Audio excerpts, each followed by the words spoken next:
Respected principal sir और सभी teachers, प्यारे बच्चों, आज अभी आपके सामने आज हमारा एक प्रोग्राम था।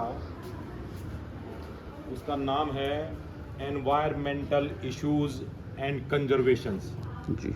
इसका अर्थ है कि हम अपने पर्यावरण को कैसे बचाएं और उसको कैसे संरक्षित करें जी। और उसको बचाने में क्या चुनौतियां हमारे सामने हैं। जी। पर्यावरण अभी मोहित जी ने बताया, काफ़ी विस्तार से इन्होंने आपके सामने रखी और इनका बारंबार धन्यवाद है कि इन्होंने प्राइमरी से लेकर सीनियर सेकेंडरी स्कूल्स और प्राइवेट से लेकर गवर्नमेंट स्कूल के कंपैरिजन में जो आपको बताया कि यहाँ कैसी पढ़ाई है, कैसा स्टाफ है। अब मैं मुद्दे पर आता हूँ कि जो पर्यावरण में चुनौतियाँ हैं हमारे सामने, वो बड़ी खतरनाक हैं और ये ना केवल हमारे सामने हैं, बिल्कुल, ये पूरी पृथ्वी पर ये चुनौतियाँ हैं। मौसम बदल रहे हैं, चक्रवात बहुत ज़्यादा आ रहे हैं, तूफान बहुत ज़्यादा आ रहे हैं, बहुत ज़्यादा बादल फटना, बारिश हो जाना या बारिश बिल्कुल ना होना, बिल्कुल ये सभी पर्यावरण के बिगड़ने के दुष्परिणाम हैं। जी। तो आज हम क्या क्या चुनौतियां हैं हमारे सामने चुनौती है कि हम अपनी हवा को कैसे शुद्ध रखें, अपने पानी को कैसे शुद्ध रखें। बहुत सी बीमारियां जो हमारे बच्चों में, गांव में, शहरों में हैं, वो पानी से जनित हैं कि हम स्वच्छ पानी नहीं पी रहे। तो जो चैलेंज हैं उनको हम ठीक कैसे करें। अभी मोहित जी ने बताया था कि हम कूड़ा अपने पास की नदी, तालाब, नाले उनमें डाल देते हैं। हमारे समुद्र की गहराइयों में बहुत ज़्यादा, लगभग किलोमीटरों में वो गहराई थी, वहाँ भी प्लास्टिक के कण पाए गए हैं। कुछ जानवरों के पेट में भी प्लास्टिक, जो समुद्री जीव हैं उनके पेट में भी प्लास्टिक के कण पाए गए हैं। कहाँ से जा रहा? सबसे बड़ा चैलेंज है प्लास्टिक और इलेक्ट्रॉनिक कचरा। हम प्लास्टिक कचरे का, पॉलीथीन है, कितना प्लास्टिक यूज़ करते हैं और यूज़ एंड थ्रो चीज़ें यूज़ करते हैं, वो प्लास्टिक की हैं, हम उनको फेंक देते हैं कहीं भी। वो कहाँ जा रहे हैं, आपने कभी सोचा है? जी। वो कहाँ जा रहे हैं? वो ऐसे ही नालों से, नदियों से, तालाबों से वो वापस हम तक ही आ रहे हैं। पानी के माध्यम से, खेती के माध्यम से, अनाज में भी जा रहे हैं। कितने कीटनाशक हम छिड़कते हैं। और तो ये चीज़ें जी हमें कंजर्वेशन यानी कि संरक्षित करनी होंगी। जी। अगर हम अपना प्लास्टिक का कूड़ा, कचरा पानी तक ना जाने दें तो हम अपने पानी को स्वच्छ रख पाएंगे। हम अपने पर्यावरण को स्वच्छ रखने के लिए, कितना बड़ा इशू होता है दिवाली के बाद, अभी दिवाली पर शुरू हो जाएगा, एक इतना बड़ा स्मोक का एनवायरनमेंट बन जाता है। बिल्कुल, सांस लेने में दिक्कत होती है और यहाँ तक भी है कि उसमें इतना प्रदूषण हो जाता है कि एक स्वस्थ आदमी की लाइफ 5 से 7 साल कम हो जाती है। उसकी जो रेस्पिरेटरी सिस्टम है, जो उसकी श्वसन प्रक्रिया है, प्रणाली है, उसमें खराबी के कारण उसकी आयु 5 से 7 साल कम हो जाती है। इवन यहाँ तक भी आया है कि दिल्ली में अक्टूबर, नवंबर, दिसंबर में जो स्मॉग होता है वो दिन में 1 से 50 सिगरेट पीने के बराबर है कि इतना कार्बन डाइऑक्साइड, मोनोऑक्साइड हम अपने अंदर संवसित कर रहे हैं। तो कितने बड़े चैलेंज हैं। आप अगली पीढ़ी हैं, आपको इन चीज़ों पर ध्यान देना होगा कि हम आप ये देखिए, आप यहाँ अपने डस्टबिन चेक करना, कितना प्लास्टिक, पॉलीथीन, आपके वो रैपर्स होते हैं जो कुरकुरे के, चिप्स के, बिस्किट के, कितने निकलते हैं, क्या आप अंदाज़ा लगा सकते हैं? अगर हम उनको भरें तो यहाँ पर मेरे ख्याल से एक बोरी भर जाए उनसे।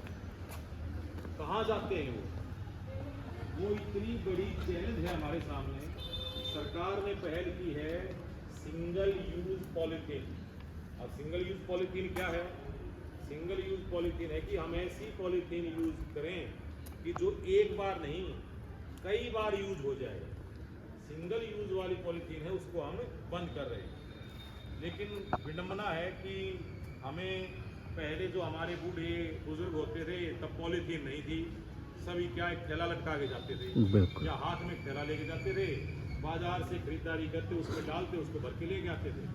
और अब आप क्या कर रहे हैं कि आप मार्केट गए, आपने शॉपिंग की, परचेजिंग की, आपकी हर उंगली में थैलियाँ होंगी।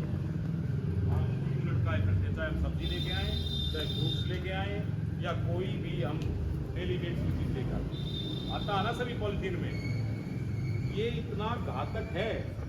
चाहे हम पॉलिथीन प्लास्टिक के गिलासों पी लेते हैं, उनको रायते के लिए शादियों में यूज करते हो ना, वेरी डेंजरस। और फिर उससे भी ज्यादा डेंजरस क्या है, उनको फेंक देना। प्रॉपर कूड़ेदान में हम उनको नहीं डालते, हम तो बस यूं करते हैं, 2 गुटगुरी फेंक कहीं भी। गाड़ी में बैठे हैं, गाड़ी से फेंक देना है, कार में बैठे हैं या बस में बैठे हैं, ट्रेन में बैठे हैं, चिप्स ली, चिप्स को खाया और फेंक दिया। ये गलत है। एक बार एक जापानीज, मैं बहुत पुरानी कहानी बता रहा हूँ, ये छोटी सी बात है जी। कि जापान से कोई यात्री यहाँ आए थे इंडिया में, और यहाँ से उनसे पहले कोई जापान में हमारे गए थे। तो उन्होंने देखा कि कुछ डाल दिया, तो उसने तुरंत उठा के उन्हीं के सामने और उसे डस्टबिन में डाला। और फिर वो जापानीज यहाँ आए और उन्होंने देखा कि हमारे यहाँ तो केवल एक गिलास या एक पॉलिथीन की बात क्या, हमारे तो गांव में ढेर लगे हुए कूड़े के। लगे हैं ना आपके गांव में ढेर? बिल्कुल जी, बिल्कुल। और अगर मैं कई गांव से गुजर कर आता हूँ, गांव का आधा रास्ता ब्लॉक है कूड़े के ढेर से। हाँ जी, हाँ जी। तो कितनी गंदगी में हम रह रहे हैं। ये आपकी ड्रेन देखो, इस ड्रेन से मैं भी आता हूँ डेली। इस ड्रेन के उधर भी घर हैं और इधर भी घर है। और ड्रेन में कितनी गंदगी है। बिल्कुल। और वो लोग कैसे, कितनी बीमारियां होंगी उनको, हमें और आपको ये पता ही नहीं है कि ये बीमारियां हमें हो क्यों रही हैं। क्योंकि आपको वो जो ना दिखने वाले जो कीटाणु बैक्टीरियाज होते हैं वो हमें दिखते ही नहीं। बिल्कुल। लेकिन हमारे पास चारों तरफ हम उनसे घिरे पड़े हैं, लदे पड़े हैं। हमारी हवा जिसमें हम सांस ले रहे हैं, अब हम अच्छी हवा में, यहाँ आप जाओ हिमाचल उत्तराखंड के पहाड़ों में, वहाँ हम सांस लेंगे और यहाँ इस गंदगी में सांस लेंगे तो हमारे फेफड़े कहाँ ठीक रहेंगे? बिल्कुल। वहाँ या यहाँ? वहाँ जी, वहाँ ठीक रहेंगे। बिल्कुल। तो कंपैरेटिवली ऐसा आता है कि एक पहाड़ी जो शुद्ध वातावरण में रहता है उसके फेफड़े का एक्सरे, और एक जो हम यहाँ दिल्ली में या हरियाणा में जहाँ पॉल्यूशन बहुत ज़्यादा है उसका एक्सरे, तो डॉक्टर एनालाइज करके बताता है कि 10 साल तक की आयु का फर्क है। जबकि दोनों ही व्यक्ति नॉन स्मोकर हैं। वो स्मोक कहाँ से ला रहा है? पर्यावरण से। इतना धुआं, इतना डस्ट, इतने 2.5 pm पार्टिकल्स जो हमें दिखते नहीं। कई बार मैं दिखाता हूँ आपको कि जब धूप की किरण आपके कमरे में आती है तो उसमें आपको कितनी डस्ट उड़ती हुई दिखाई देती है। बिल्कुल। क्या आप सांस ले रहे हैं? क्या आपके सांस के साथ वो नहीं जा रही है? जा रही है सर। और आप कल्पना करो कि बिल्कुल भी डस्ट ना हो और तब आप सांस लें, तब आपके फेफड़े कितना थैंक यू कहेंगे आपको कि आपका बहुत बहुत धन्यवाद कि आप इतनी शुद्ध हवा हमें दे रहे हैं। बिल्कुल। और जब हम इतना ये स्मोग या गंदगी ऐसे वातावरण में सांस लेते हैं तो वहाँ हमारे ऊपर इतना बुरा प्रभाव होता है और हम बहुत बीमार होते हैं। हम ये सोच भी नहीं पाते हैं कि मैंने जैसा कुछ खाया नहीं था। अरे आप जो इस ड्रेन के चारों तरफ रह रहे हैं या कहीं भी गंदगी के चारों तरफ रह रहे हैं, तो आपको पता नहीं आपकी उस हवा के साथ आपके अंदर कितने बैक्टीरिया, कितने कीटाणु आपके अंदर जा रहे हैं। तो हमें इसको मिशन बनाना होगा कि हम अपने पानी को, अपने आसपास के एनवायरनमेंट को शुद्ध रखें, चीज़ों को बाहर ना डालें, कूड़ेदान का प्रयोग करें, और जो भी घर का कूड़ा कचरा है उसको, जो आपकी कूड़े के लिए गाड़ी आती है उसी को डालें। और गुरुजी, अब तो यहाँ तक इतना भी आ गया है कि गीला, सूखा, इलेक्ट्रॉनिक कचरा या बायो वेस्ट जो होता है, बायो वेस्ट कहते हैं जो मेडिकल से कचरा निकलता है ना हॉस्पिटल से, उसको बायो वेस्ट बोलते हैं। तो वो अलग अलग सब प्रोसेस होता है। अब आप ये देखिए कि सिरिंज और घर का छिलके, सब्जी, सब कूड़ा अगर मिक्स करके डालने लग जाएंगे तो वो बहुत ही ड्रास्टिकली बहुत खतरनाक होगा वो। इसीलिए हम अलग अलग प्रोसेस करते हैं जी। STPs लगाए जा रहे हैं। STPs क्या होता है आपको? Sewage treatment plants.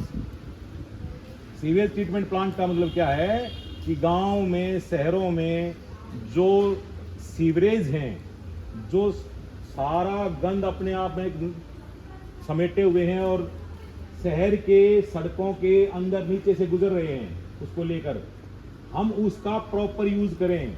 तो वो सीवेज ट्रीटमेंट प्लांट क्या करता है, उस गंदे पानी को, ड्रेन का जो पानी आपका जाता है उसको रिसाइकल करता है, शुद्ध करता है और फिर उस पानी को हम सिंचाई के लिए, कपड़े धोने के लिए, अन्य कार्यों के लिए प्रयोग कर सकते हैं। तो बहुत बड़ा चैलेंज है। ऊपर से ज़मीन में पानी का स्तर काफ़ी नीचे चला गया है, तो पानी खराब होने लग गया है। मीठा पानी पहले इतना होता था ज़मीन के नीचे, अब पानी ही नहीं है। तो बहुत चैलेंज है, अगली पीढ़ी को और उससे भी अगली पीढ़ियों को जागरूक होना पड़ेगा। आप लोग, मुझे पता है, आप में से सीरियसली इन चीज़ों को लेते भी हैं, अपनी आदतों में भी डालते हैं, लेकिन वो बच्चे कम हैं। अगर हर एक बच्चा ये सोचे कि ये मेरे और आगे आने वाले मेरे भविष्य या हमारे देश का जो आगे भविष्य होगा, उसके लिए बहुत ज़रूरी है। और हम इसे मिशन मोड में लेते हुए, हम एक आदत के रूप में इसे अपनाते हुए हमेशा इसको फॉलो करेंगे और देश को, अपने आप को, गांव को, शहर को, गली को, घर को पर्यावरण से शुद्ध बनाएंगे और सभी कचरे का निपटान जो है प्रॉपर तरीके से करेंगे और ज़्यादा से ज़्यादा पेड़ लगाएंगे, ज़्यादा से ज़्यादा पेड़ लगाएं। अब वही बात है, एक इसके अंदर मैं भूल गया कहना ये कि सरकार ने एक स्कीम चलाई है। अब आप एक माँ के नाम एक पेड़ की स्कीम अभी हमारे स्कूल में थी जी। और उससे पहले एक और है, एक वन कृत्रिम अलग जो उपवन है, उनके लिए ज़मीन तैयार की जा रही है। और वहाँ पर जो हमारे गांव में पहले छोटे छोटे जंगल होते थे, उनको पुनः जीवित करने की कोशिश की जा रही है कि वहाँ पर पेड़ लगाए जाए। हर गांव में एक वन, छोटा वन बनाने की कोशिश की जाए ताकि पर्यावरण शुद्ध रहे। तो आप, मुझे उम्मीद है, हम सब ये उम्मीद करते हैं कि हम आपको ऐसा ही कुछ बता सकते हैं और उम्मीद करते हैं कि आप इसे अपनी आदत में शुमार करेंगे और आप इसे प्रचार के रूप में अपने घर में, गांव में, पड़ोस में सभी को बताएंगे। और इसके लिए शपथ भी आप लोगों ने पहले ली है, तो उस शपथ का पालन करते हुए हम सब इस कार्य को, अपने पर्यावरण को बचाने की भरसक कोशिश करेंगे। सभी का बहुत बहुत धन्यवाद।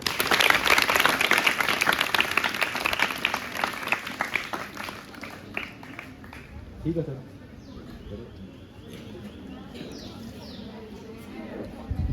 बेटा वैसे तो हर टीचर है ना, देखो अपने अपनी साइड से जितना ज्ञान देने की कोशिश करता है, बिल्कुल। लेकिन जब राजेश सर जी बोलते हैं ना, मेरे हिसाब से अगर उनकी बताई बातों को आप 50% भी याद कर लेते हो ना, या ध्यान में रख लेते हो और आपके पेपर में आता है, तो मेरा मानना है इनमें से अगर आधी बातें भी आपने लिख दी ना पर्यावरण के ऊपर या किसी भी टॉपिक के ऊपर, 100% मार्क्स आएंगे।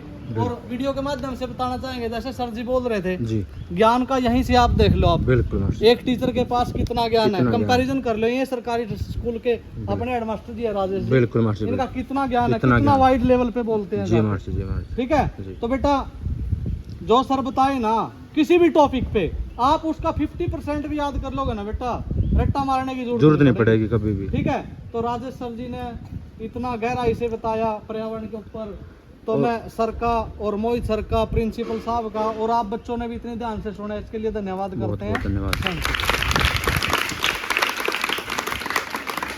सभी को एक लास्ट बार एक बोल दो, वीडियो वही चैनल बोल दो मास्टर जी अपने अपने मुंह से।